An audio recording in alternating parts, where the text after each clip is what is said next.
순천 한섬왕교회 우리 본당과 또 온라인으로 함께 하시는 많은 분들 진심으로 주님 안에서 반갑고요. 우리는 지금 한 번도 겪어보지 못한 시대를 지나고 있습니다. 코로나19라는 단어가 굉장히 생소했었는데 지금은 굉장히 익숙하고 우리 삶에서 떼어놓을 수 없는 하나의 이름이 되었습니다. 하지만 이제 그 질병관리청 정은경 청장이 11월 9일이면 위드 코로나 시대로 접어들 것이다 이야기를 하고 있습니다. 1차 접종률이 70%를 넘었고 2차 접종률이 50%를 넘었습니다. 그래서 앞으로 우리는 좀 더 새로운 시대에 적응하면서 좀 더 새로운 방식으로 신앙생활을 해야 되는 이제 그러한 시점에 와 있습니다. 많은 분들이 이 코로나19를 겪으면서 신앙의 도전을 받았습니다. 그리고 이 코로나19로 인해서 우리가 경험하지 못했던 상황들을 경험하면서 어떤 것이 드러났냐면 알곡과 가라지가 드러났습니다. 이게 무슨 말씀이냐면 놀랍게도 이 코로나19가 확산되는 시점이 그 장소가 어느 곳이었냐면 대구였습니다. 그러면서 누구를 중심으로 퍼져나갔냐면 신천지였습니다. 실체는 우리가 몰랐습니다. 얼마나 규모가 큰지, 얼마나 많은 사람들이 거기에 빠져 있는지 우리는 몰랐습니다.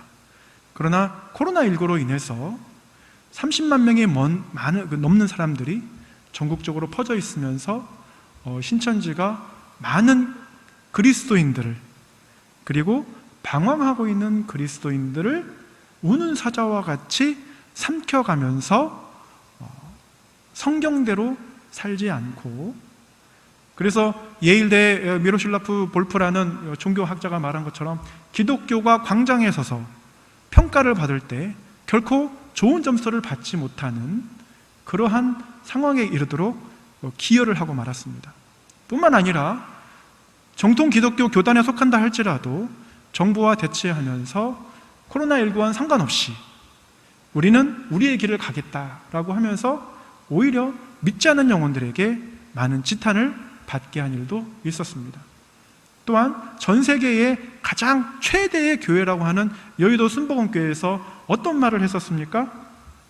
여러분, 이 카드를 여러분의 몸속에 집어넣고 계시면 코로나 바이러스 19가 걸리지 않습니다라는 전혀 비과학적이고 비의학적인 이야기를 50만 명 선도들에게 하면서 믿지 않는 일반인들로 하여금 어떻게 해요? 기독교는 저렇게 과학적이지도 않고 이성적이지도 않고, 그래서 교회 다니는 사람들은 전혀 상식적이지가 않구나. 그래서 교회를 보면 어떻게 해요? 교회 다닌다고 하면 어떻게 해요? 도망가는 거예요. 그런 시대에 사는 거예요. 여러분, 그런 시대에 신앙생활 하기가 쉽습니까? 교회에 나오기가 쉽습니까? 누구도 보지 않습니다. 누구도 확인하지 않습니다. 온라인 예배에 누가 드리는지, 누가 접속했는지, 누가 말씀을 잘 듣고 그 말씀대로 실천하는지 누구도 지켜보지 않습니다. 누가 지켜봅니까? 오직 하나님만 지켜보시는 거예요. 여러분, 하나님 이름 중에 어떤 이름이 있냐면, 우리가 전능하신 하나님 하면 엘로힘이라는 말을 쓰는데, 지켜보시는 하나님은 엘리온이라는 이름을 씁니다. 그건 무슨 말이냐면 하나님께서 하늘에서 모든 것을 다 지켜보시는 거예요. 전 세계에 우리나라처럼 CCTV가 잘 깔려있는 나라는 없습니다. 마치 하나님께서 일거수일투족을 CCTV처럼 우리를 다 보고 계시는데, 하나님께서 우리가 일거수일투를 다 보시면서 하나하나 사사건건 여러분에게 시비를 건다고 생각해 보십시오. 못 삽니다. 그런데 하나님의 놀라운 성품 중에 뭐가 있죠? 오래 참으심. 하나님 외에는 모르는 거예요. 나와 하나님 외에는 모르는 거예요. 내가 신앙생활을 잘하고 있는지 못하고 있는지 하나님 외에는 모르는 거예요. 목사님도 몰라요. 장로님도 몰라요. 권사님도 몰라요. 그런 신앙생활 가운데에서, 그런 시대 가운데에서 신앙을 지키기라는 것은 너무나도 어려운 거예요. 그러니까 많은 교회가 어때요? 알게 되는 거예요. 누가 알곡이었고 누가 가라지였는지. 코로나 시대에 많은 자영업자들이 문을 닫습니다. 직장을 잃습니다. 폐업을 합니다. 자살을 시도합니다.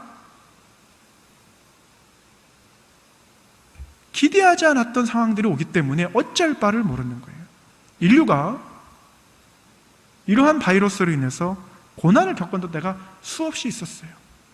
최근에는 1920년대에 스페인 독감으로 전 세계 2천만 명이 죽었어요. 우리가 이 코로나19 바이러스를 맞이하면서 어때요? 그 전에 돼지 콜레라가 있었고요. 그 이후에 사스가 있었고요. 그 다음에 어떻게 메르스가 있었고요. 그 다음에 이제 코로나19 바이러스가 왔습니다. 그런데 이렇게 전 세계적으로 강타할 줄은 누구도 예측을 못했어요. 그러면서 하나님께서 무엇을 드러내십니까? 고난 가운데 누가 진정한 알곡이냐?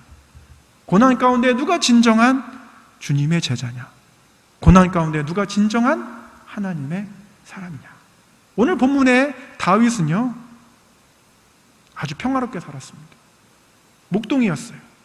양을 치고 있었어요.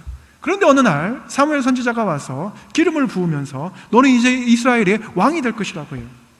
이스라엘 왕이 될 사람이면 어떻게 해요? 지금 많은 경선 주자들이 기자들의 스포트라이트를 받으면서 카메라를 받으면서 주목을 받으면서 막 사람들을 몰고 다니지요? 다윗은 어떻게 했어요? 막 쫓겨다녔어요. 누구한테? 장인어른한테, 사울 왕한테. 언제 죽을지 몰라서 미친 개마냥 미친 척하고서 광야에서 막 그러고 다니는 거예요. 그러면서 뭐라 그래요?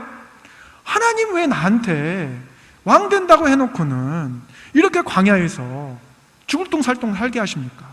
하나님 정말 살아계신 건 맞습니까? 하나님 정말 살아계시면 코로나19 바이러스 다 없애주셔야지. 왜 이런 일을 겪게 하십니까? 왜 직장을 잃게 하십니까? 왜 사업을 망하게 하십니까? 왜 수입이 줄게 하십니까? 하나님 살아계신 거 맞습니까? 이렇게 다윗은 질문하지 않았어요. 하나님 앞에 가서 자신의 마음들을 털어놓는 것이 바로 시편입니다. 특히나 오늘 본문 말씀에서 시편 22편에서 뭐라고 합니까? 모두가 나를 에워싸고 조롱하고 스스로를 구원해봐라. 왜요? 하나님이 기름 부었으니까. 당신은 예수 그리스도가 살아있다고 믿고 교회를 열심히 다니고 거기에 성도고 집사고 권사고 장로고 목사니까 하나님이 다 책임질 거 아니냐. 그런데 왜 너 그렇게 사느냐? 그렇게 사람들이 비난하는 거예요. 다윗은요, 하나님을 어떻게 했어요? 원망하지 않습니다. 오히려 하나님 앞에 가서 어떤 모습을 보여줘요? 자신의 마음들을 다 내놓는 거예요. 다윗이요, 그렇게 고난 가운데에서 왕이 됐어요. 드디어 왕이 됐어요. 드디어 왕이 됐습니다. 이제 떵떵거리고 살 수 있어요. 그런데 어떻게 해요? 범죄하게 돼요. 범죄하게 되면서 간음죄를 벌리게 되고 살인도 저지르게 되고, 그러면서 하나님께서 어떻게 하세요? 그 가정을 풍비박산을 내는 거예요. 암논이 이복 동생 다말을 범해서 버리는 일까지 벌어지고요. 그것에 앙심을 품은 정말 이스라엘에서 최고로 잘생겼던 압살롬 큰아들이 어떻게 해요? 아버지를 예루살렘에서 쫓아내요. 그러면서 아버지를 왕조에서 쫓아내고 자기가 왕이 된 것처럼 그렇게 살아요. 그런데 어떻게 해요? 그 압살롬도 그 귀한 아들도 어떻게 해요? 죽게 됩니다. 다윗이 밧세바를 보면서 낳은 아이가 어떻게 돼요? 7일 만에 죽게 해요. 그래, 하나님을 살려주실까 해서 금식하면서 광야 생활이 끝났음에도 불구하고 왕이 되었음에도 불구하고 고난이 어떻게 돼요? 계속해서 이어져요. 신하들이 무서워서 말을 못해요. 무슨 말을 못해요? 그 아이가 죽었습니다. 그런데 어떻게 해요? 다윗이?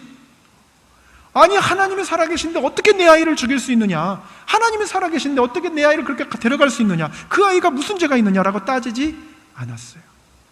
자리를 털고 일어나서 음식을 먹습니다. 7일간 금식하다가. 그러니까 신하들이 의외의 반응이라서 물어봅니다. 왕이시여, 어찌하여 아이가 살았을 때는 음식을 안 드시고 아이가 죽었다니까 음식을 드십니까? 다윗 왕이 뭐라 그래요? 혹 하나님이 살려주실까 하여 금식하고 기도했지만 하나님이 어떻게 해요? 데려가신 거예요. 그러니까 어떻게 해요? 그 고난 속에서도 하나님의 주권을 인정하는 거예요. 다윗 왕이 살았을 때요, 고난이 있었고 성전 건축 준비까지 다 했지만 성전 건축은 보지 못했습니다. 그러면 그 이후에 다윗 왕의 자손들이 잘 살아갔느냐? 아니에요. 솔로몬은 잘 살았는데 그의 아들 르호보암은요, 나라를 쪼개먹었습니다.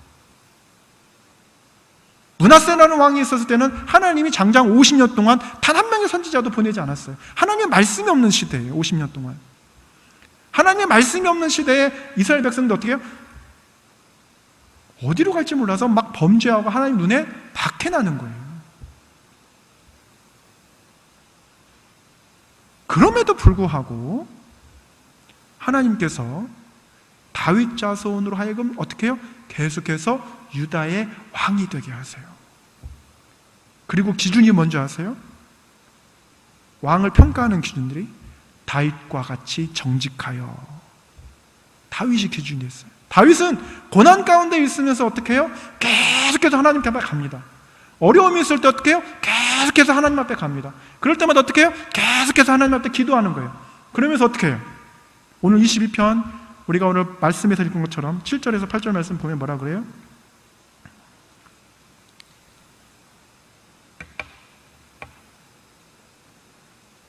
나를 보는 자가 나를 비웃으며 입술을 삐죽거리며 머리를 흔들며 말하되 그가 여호와께 의탁하니 구원하실 걸 그를 기뻐하시나니 건지실 걸 하나이다. 이 말을 하게 됩니다. 다윗은요, 자기가 고난 가운데서 막 하나님 앞에 기도하고 허리를 쥐어트는 그런 고통 가운데서 막 기도하는데 뭘 하느냐면 자기도 모르게 예언합니다. 다윗은 선지자가 아니에요. 광야 가운데서 고생한 왕이었습니다. 왕이 되고 나서도 고생하던 사람이었어요. 그런데 그가 이 고백을 합니다. 이 고백이 어디서 이루어지나요? 우리 말씀을 한번 찾아보겠습니다. 누가복음 23장 39절을 보겠습니다. 누가복음 23장 39절입니다. 신약성경 138쪽에 있습니다.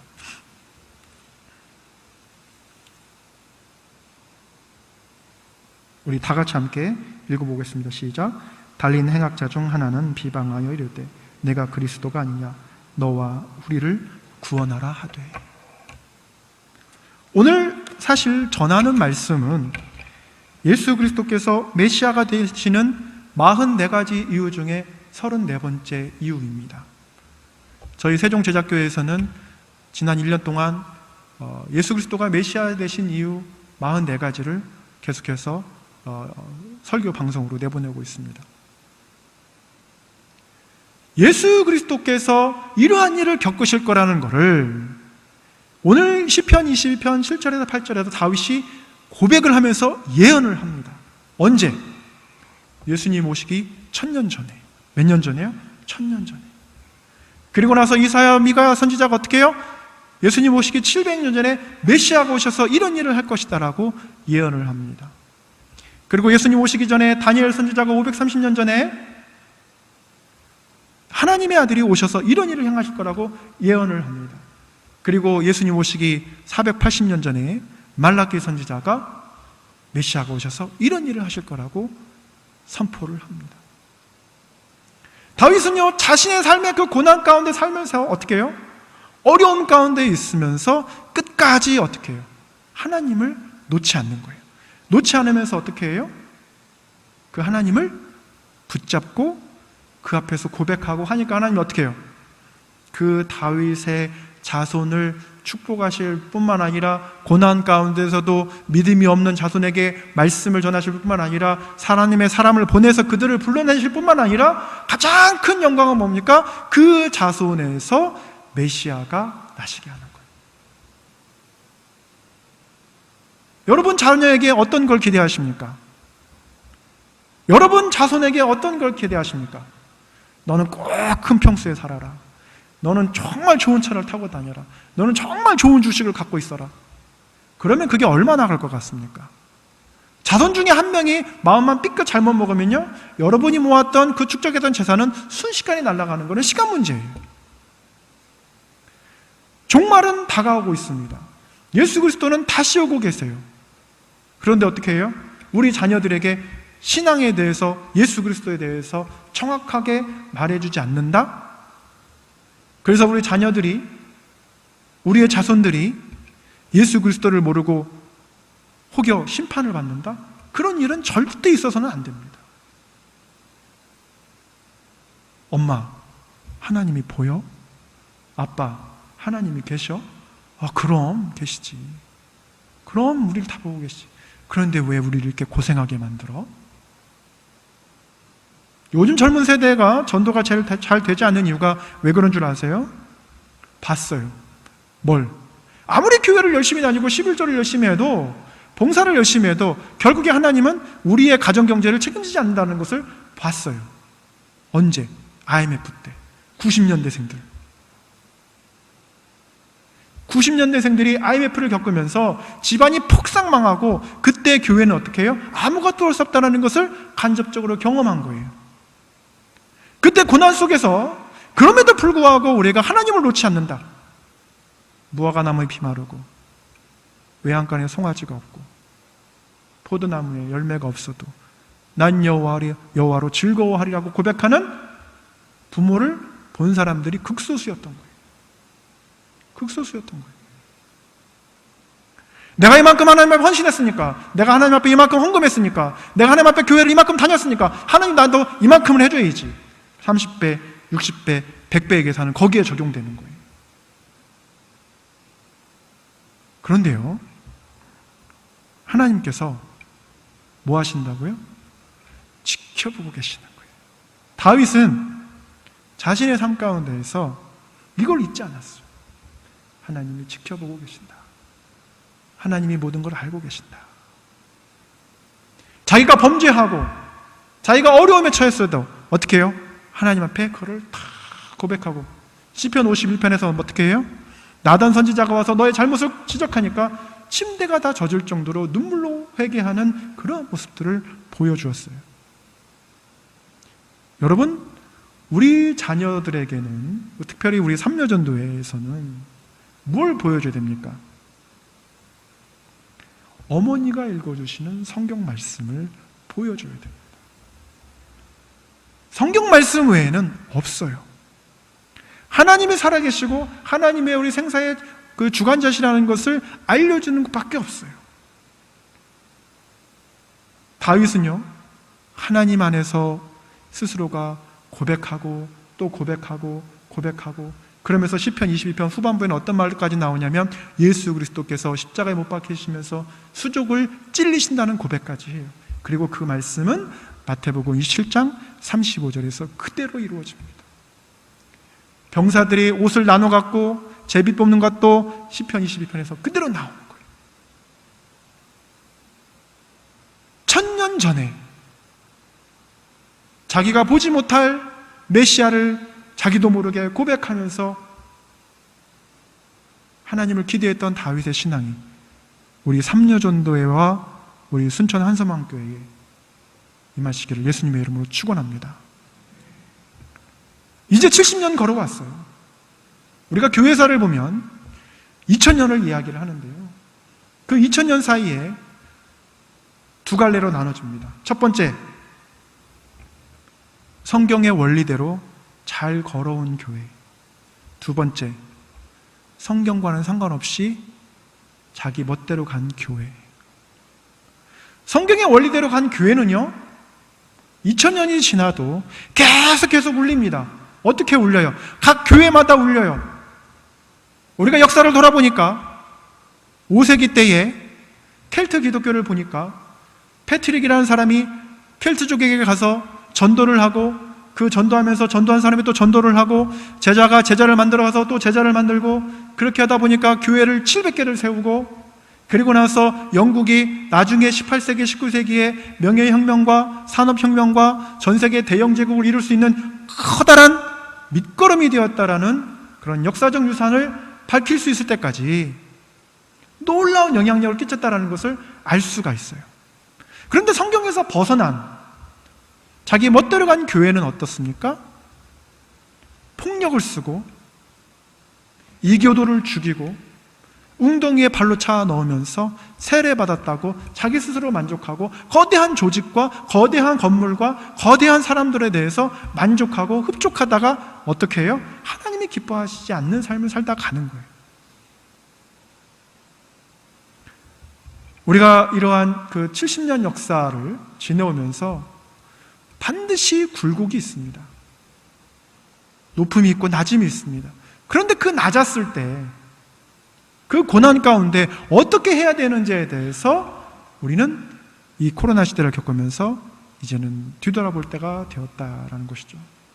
다윗을 보면서요, 다윗은요 원래 초반에 말씀드렸듯이 목동이었습니다. 그런데 다윗이 그렇게 고난 가운데에서 살아가면서 했던 그 목동이 사실은 나중에 천년 후에 로마 시대에서는 그 목동이라는 이름이, 목자라는 이름이 어떻게 쓰였냐면 납치범으로 쓰였었습니다. 이게 무슨 말이냐면 이 목동들이 산으로 들러 고산지대에 올라가니까 여러분 한 800m에서 1000m 정도 살면 인간이 살아가기에 굉장히 참 좋습니다. 호흡하기도 좋고 건강에도 좋습니다. 그러니까 천식이 있던 아이들을 로마의 귀족들이 그 목동에게 보낸 거예요. 그래서 이 몸 건강하게 하기 위해서. 그런데 한 1년, 2년 지나고 나서 이제 되돌려 보내야 되는데 목동들이 어떻게 했어요? 안 돌려 보내는 거예요. 그리고 뭘 요구해요? 돈을 요구하는 거예요. 너희가 아이를 다시 돌려받고 싶으면 얼마의 돈을 내라. 그래서 목자 이렇게 하면은 로마 사람들한테는 어떤 느낌이냐면 납치범, 유괴범 이렇게 생각하는 거예요. 근데 예수님께서 오셔서 뭐라고 말씀하셨어요? 나는 선한 목자다. 로마인들한테는 선한 목자라는 있을 수가 없는 거예요. 목자는 다 누구예요? 아이들을 훔쳐가는 사람들이었기 때문에. 그런데 어떻게 해요? 예수님께서 이스라엘 백성과 온 일을 위해서 십자가에 달리십니다. 이거를 보여주기 위해서 다윗의 삶 가운데에서 그 고난을 겪었던 거예요. 왜요?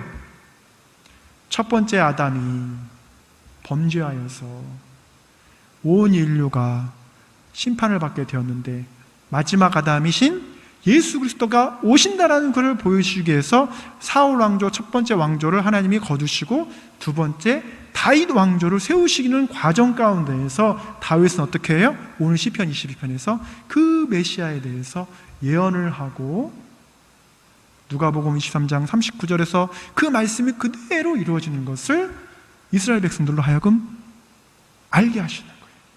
십자가 앞에 대제사장과 바리새인과 서기관들이 있었습니다. 그래서 좌편의 강도가 말합니다. 너를 구원해봐라. 우리도 구원해봐라. 이 대화를 들었다면 거기서 대제사장들과 서기관들과 바리새인들은 뭘 떠올려야 돼요? 시편 22편 7절에서 8절을 떠올려야 돼요. 이거 우리 다윗 왕이 예언했던 거 아니냐? 다윗 왕이 말했던 거 아니냐? 왜요? 그들은 성경을 달달달 외웠어야 하니까. 그런데 그들은 어떻게 했어요? 똑같이 비웃었어요. 그리고 흡족해 했어요. 그리스도가 우리를 위해서 고난받는 것을 조롱했어요. 여러분 주위에 하나님이 안 살아계신가 보지? 살아계시면 그렇게 하겠어? 그렇게 조롱하는 분이 계십니까? 비난하는 분들 계십니까? 걱정하지 마세요. 하나님이 지켜보고 계십니다. 하나님 모든 걸 알고 계세요.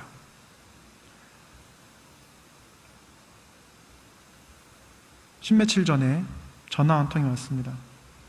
오후 5시 밥할 시간이에요.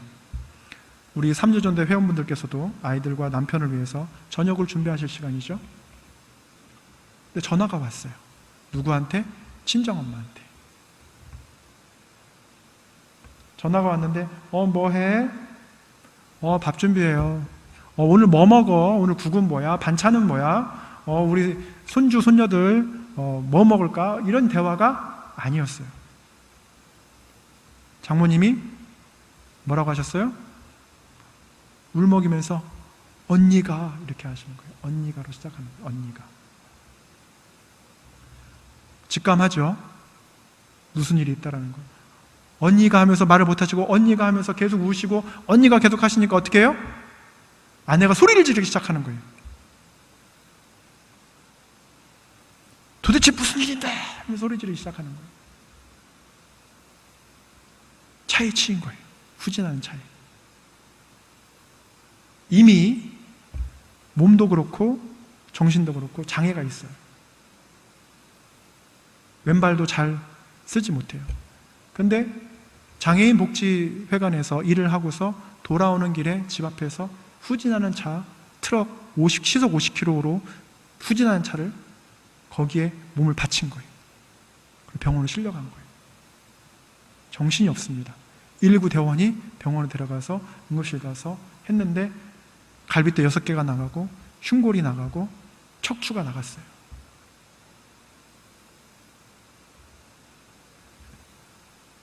인간이 살다 보면 그럴 수 있습니다. 그런데 저희 장인어른이 장로님이신데 평생 2군데밖에 몰랐어요. 직장, 교회. 그러니까 집에서 직장만 다니시고 집에서 교회만 다니시는 거예요. 그런데 평생 장애가 있는 큰딸을 그렇게 열심히 돌보고 금이야 오기야 키우고 이제 은퇴하시고 모든 것을 다 정리하셔서 이제 손주들과 놀 거를 굉장히 기대하고 계셨는데 큰딸에게 놀라운 일이 탁 터져버린 거예요.